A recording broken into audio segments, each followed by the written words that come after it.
that's okay. That's what, I'm fine with that. Brian might struggle.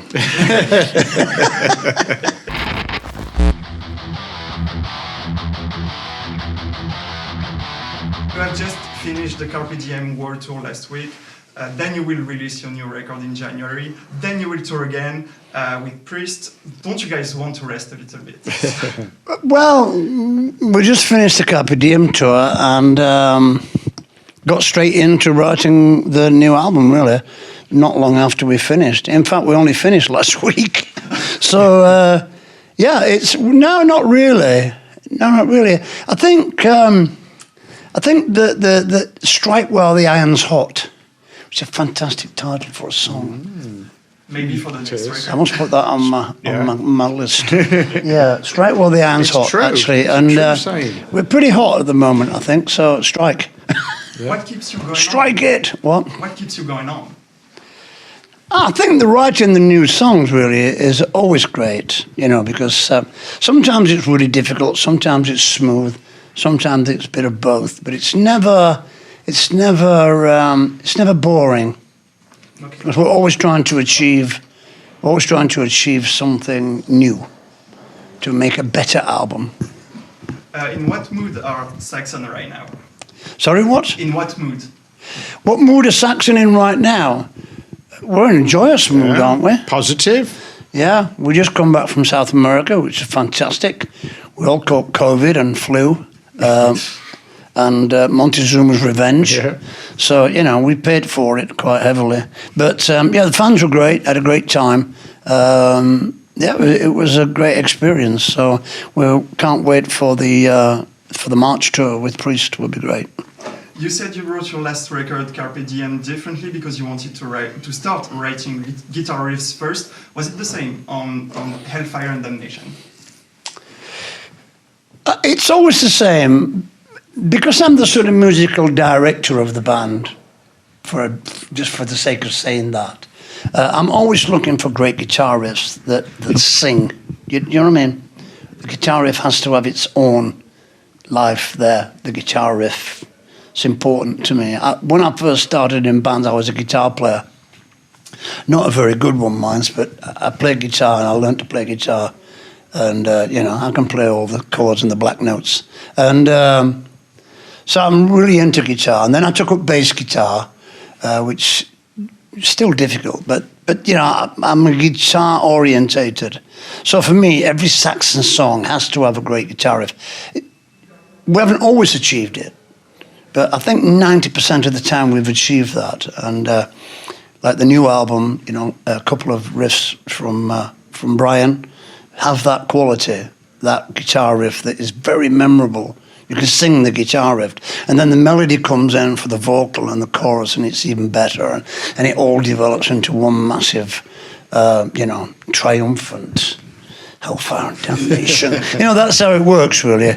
So this album's quite special. It came together pretty quick, didn't it? It did. It did. We didn't spend that long on it. We didn't have a lot of time because of the dates were already, you know, the main thing was to do the festival dates in July and August. And then Biff said he wanted to do a new album. So he asked me if I'd got any new material. I sent over... Sorry. Go on, carry on. I sent over the new material. And then at some point, I think Biff said, we need to get the album done by October, something like that, because of the vinyl thing. And then you'd got it in mind, you needed the album out before the Judas Priest tour started in March. So it brought everything into focus that, okay, we need to crack on with this then. And it's great. It's nice to have that energy and momentum in the band. Not that you know everything's going. You got ages. Everything will take forever. It was a case of let's go, let's get it done, let's push. And was it easy to write and compose because you took like less than 2 years between the two records, and then you even released another cover album last year? So was it we were intending on releasing the album in September next year, not in January. So we had to, you know, get a move on, really. I didn't want to do an arena tour and not have a new album. That would be silly, you know. Because Carpe Diem, we've been touring now for a year on that album. So, move on to the next album. Yeah, I think it was, I don't know how we did it actually. We pulled it out of the bag, and the album turned out to be quite magical, I think. So everything worked well, Is there a main theme in this album, like a guideline, or how would you sum it up, this album, this record? It's a monster, this album. I think we didn't have any guidelines. We just write great songs. That's always our. There's not a lot of. In Saxon, there's not a lot of self-gratification. There's not a lot of. I want my bit in there. There's not a lot of that. There's not a lot of ego playing going on. So. We're just trying to write great songs, really. There's no huge, guitar pieces and things. That, it's just for us. They're just great rock songs. That's what we wanted to do. After all these years of making music, how do you manage to still find inspirations, topics to write about? There's always topics to write about. I mean, whether they're interesting to other people is another thing. But there's always topics to write about, especially in history and mystery and some fantasy. There's always something there that hasn't been done. I'm surprised nobody's actually used the Hellfire Damnation title before. It's such a great saying. Yeah. So it's good to have something unique. Were Paul Quinn and Brian involved in this record, in the writing? Paul wasn't involved in the writing because he just wasn't around when we were finishing the album. He played a couple of tracks. Paul, I think, a couple of the faster tracks, Fire and Steel and Supercharger. So some of the songs have got 3 solos in there. One from Doug, one from Brian, one from Paul. Brian, I asked Brian if he'd got any ideas, any riffs, and he said yeah. So he sent me some riff ideas, and I used them on the album. So yeah, he's written on the album, which is great. So you're not just a touring member anymore, you're a member of Saxon right now. Yeah, I think so. Yeah, we dragged him in. Because we were pushing time, I needed more material. So I could sift it out and come up with something that was great. So the more ideas I have to work on, the better for me. So and out of that process came, Hellfire Damnation, Madam Guillotine, yeah. How did you guys know each other, and how did Saxon think of Brian to play live with you?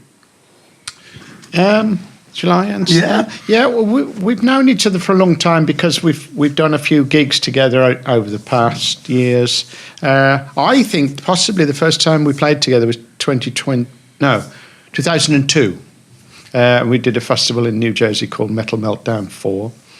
We were both on that bill, and then we bumped into each other again over the years at festivals. Then in 2018.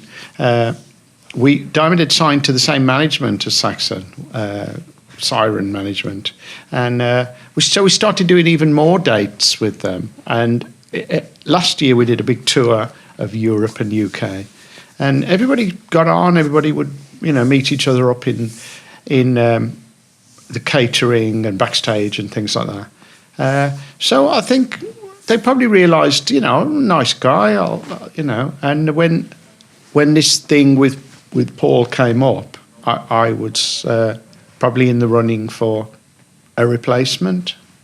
And how did you react when they called you to fill in for Yeah, first of all, last year they asked me if I could stand in for Paul when he had COVID for a gig in the UK called Steelhouse Festival. I said yes, of course. And then it turned out Paul got well and he did the gig, so they didn't need me to do it. But I think they were I'd probably done some good there that I'd said yes, and I'd well, you learnt the set, didn't you? Yeah, I started learning the set, and so you already got a foot in the door, really. Yeah, foot in the door there. Yeah, they knew I wanted to do it. They knew I was, capable, and so that was a good move.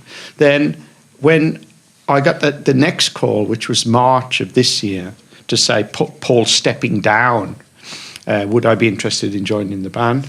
I said, yes, of course, because I'd already decided in my head if this could happen again. You know, Paul could get ill, Paul could leave. And I thought I'd jump at it because I just think it's a great band and it's a big step up from where I am. Do you feel some pressure? A little bit, yeah. But I was determined to learn the stuff and do a good job. I get a lot of satisfaction from doing what I do. And but I've been playing for such a long time. The thousands and thousands and thousands of hours I've done. You got to put that energy somewhere. I think I've done around 1,600 gigs before I joined Saxon. So I've definitely paid my dues. Biff, now that Paul has retired from touring, you are the last founding member of Saxon, still in the band. How does it feel? I haven't really thought about it, to tell you the truth. I mean, I think one guy should be in the band from the original members, yeah. But I hadn't really given it too much thought, really. I've been too busy doing this album. It's been full on, actually, full on writing and recording. But no, it feels all right, actually. It's all right. I don't really think about it that much. I'm just a singer with the band, when I'm on the road. So there's nothing really, extra that you get from that. And you are not holograms yet, so that's great. No, I'm not a hologram. Although we can turn this light around and I can probably look The new wave of British heavy metal was less successful in the 90s, but since the 2000s, it's living a new golden age, if I can say it like that. Like, for example, Saxon are releasing a new record every 2 to 3 years, more or less. Judas Priest as well. Iron Maiden is still at the top of the heavy metal world. Diamond Head has been back for a few years now with records and touring. How do you explain this golden age, new golden age? I think what goes around comes around. There's definitely a cycle to everything. Like when in the 1980s, there was a cycle coming round. The punk was finished and this new music came up from UK. And a lot of bands came along with that had been out for years before. So it was a great thing. And then, the 90s, the sort of the hair metal thing and the grunge thing happens, another cycle. People got into that. And then, after that, you sort of got a bit crazy with the more hardcore stuff. And then suddenly, maybe 10 years ago, it started again to grow again. And we're obviously still around. And, Priest got Rob back and, Maiden got Bruce back. So we're all ready to go again, full on. So, yeah, we never stopped writing songs. We never stopped touring. So, we were ready for the golden age again. And do you think it will last a few more decades? Because all bands will have to stop at some point. Well, the cycle continues. It'll go on again. At the moment, we're, riding pretty good on this new found profile, and all the other bands are as well. So it's pretty good, Each band does well. It's better for the next band. A lot of new bands can come through because a lot of people are interested in that 80s thing and the rebirth of this music. And, a lot of new bands can come up with that, What do you think of new modern heavy metal bands? Like, have you discovered some great ones lately? Do you even have time to listen to new music? No, not really. It depends how recently you mean. What do you think? There are some great bands that are becoming big and are big now, like Ghost and Man of Mouth and, Greta Van Fleet. They're all becoming quite big. But I don't think they're new bands. They seem to be fairly new, but they've been around a long time, trying hard. Probably, maybe not Greta Van Fleet, but I think there are some new bands, but there's nothing I've heard recently that blew my socks off. It's hard to be original these days. Yeah. I've heard that band Architects. I think they're pretty good. And Gojira I've seen a couple of times. They're a pretty powerful band. Yeah. But it's a lot of the times it's just not something I'd want to listen to at home. You know, I appreciate the energy and the power. And if I was 18 or 20, I'd have probably been going berserk for it. There was that band Lorna Shore. Yeah. And I mean, that's amazing. But I wouldn't want to, you know, listen to it at home, as I say. But if I can imagine being a young man in the audience, and I would have gone crazy, like everybody else. I think all the bands you talked about are like the new wave of British heavy metal bands. Yeah, in the I suppose 80s. Yeah. now. I mean, things have moved on. I mean, you know, people are more detuned and the double kick, the darker vocals. So it's progressed. In 50 years, heavy metal has evolved a hell of a lot, more than probably any other style of music. And it's still going, really. It hasn't like run out of steam. It's still evolving. Yeah.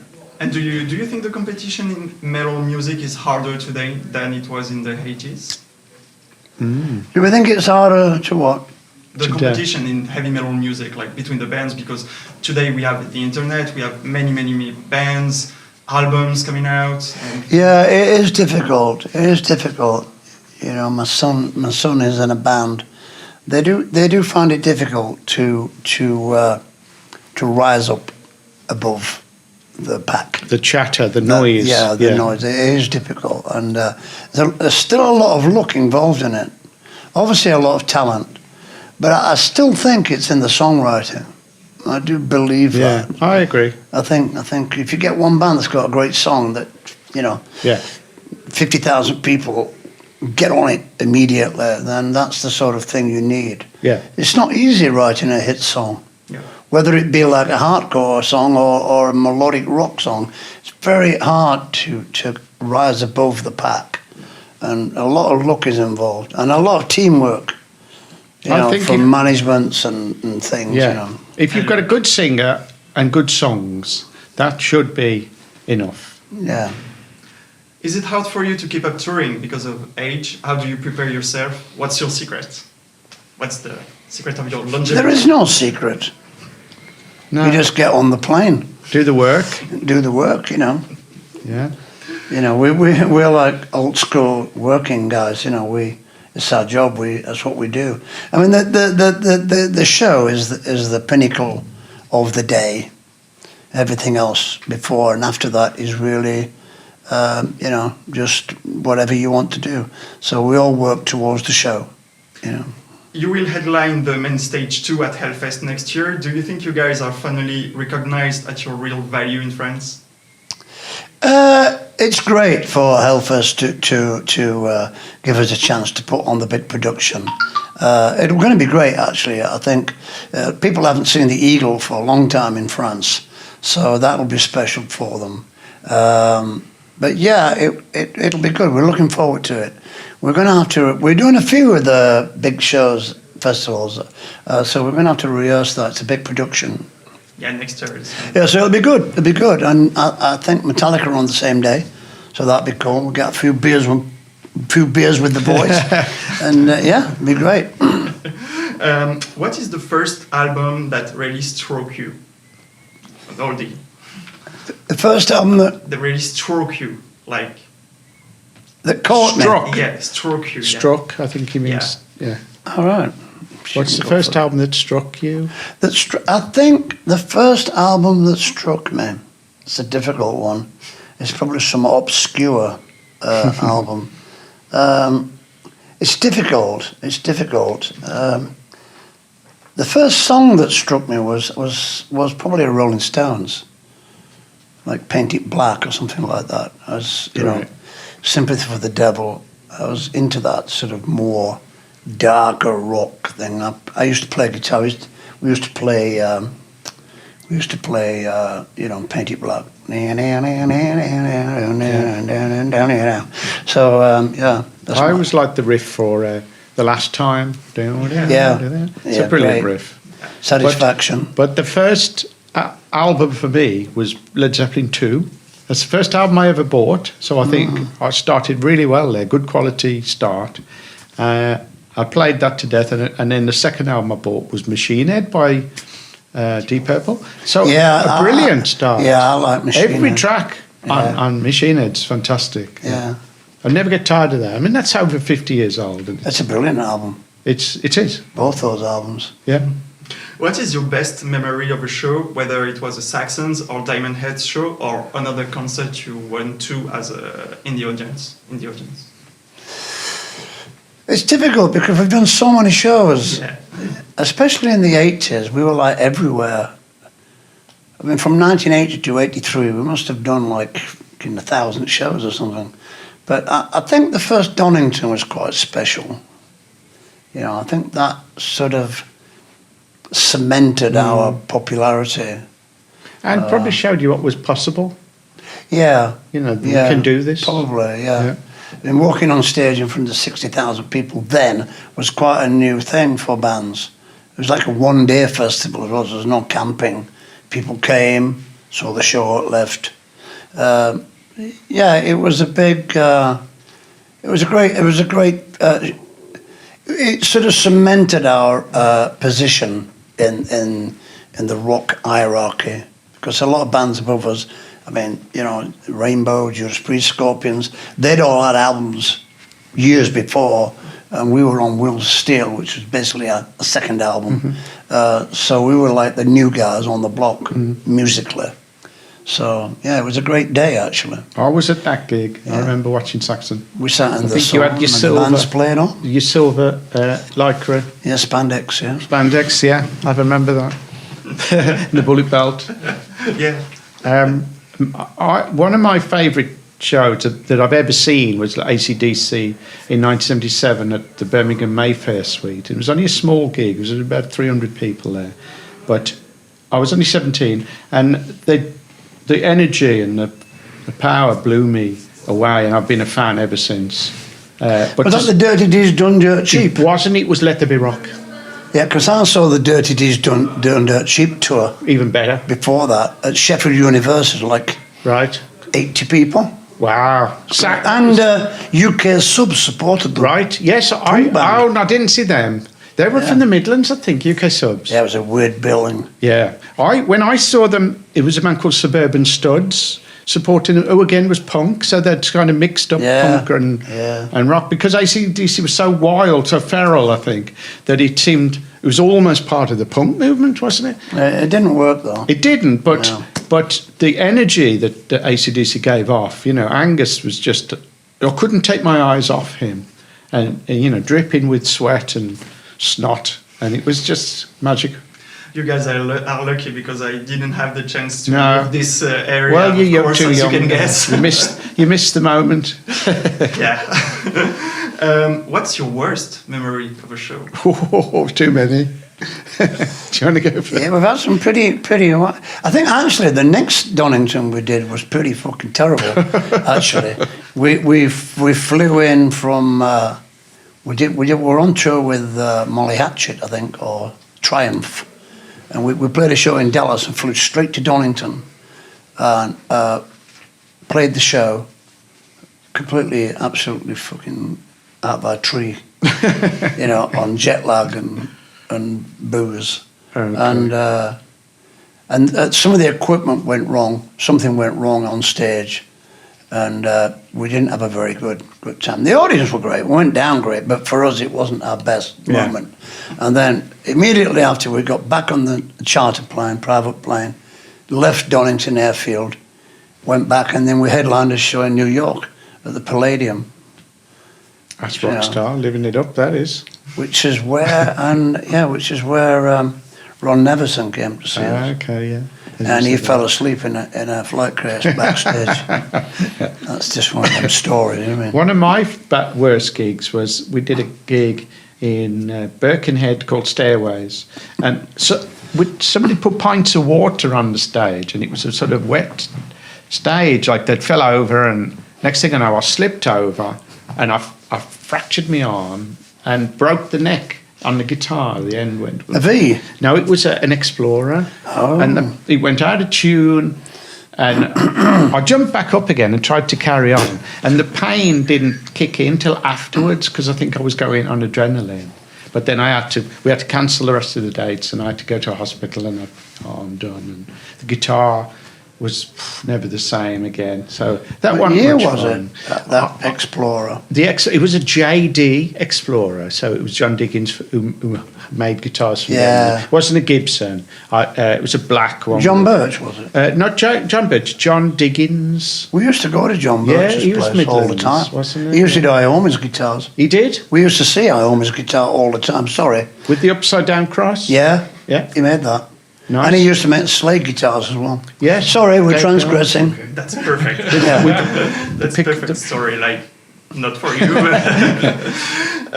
Which band would you dream to tour with, dead or alive? I don't really know who we tour with. Metallica's pretty Yeah, good. we've toured with most people, I think. Yeah.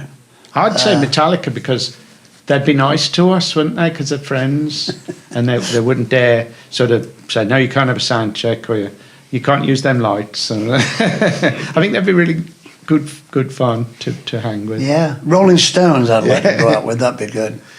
Yeah, that would be good. And they are still touring. Yeah. What is your favorite song on Hellfire and Damnation? At the moment, it's difficult to say because it's still quite fresh in our minds, but I think probably Madame Guillotine at the moment. It's quite a nice story, that one. Good hook.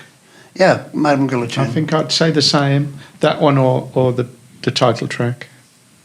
And why do people have to listen to this new record? Why do they have to? Why do listen? they? Yeah. Because it's a monster. Yeah. It's the new Saxon. You have to listen to it. Yeah. And the last word for your French fans? Yeah, we're looking forward to coming in March. We're looking forward to Paris, definitely, at the Zenith. We haven't played the Zenith since the 80s. That used to be our big stomping ground back in the 80s. So I'll be doing a gig in Lyon as well, which is great. So yeah, we're looking forward to it. And it's definitely Hellfest. We're either on before Metallica or after Metallica, so that should be good. We're bringing the big production with us, the Castles and Eagles, so hopefully there'll be some castles and some eagles there. But yeah, it'll be good. We're looking forward to it, and keep the faith. We're coming, definitely.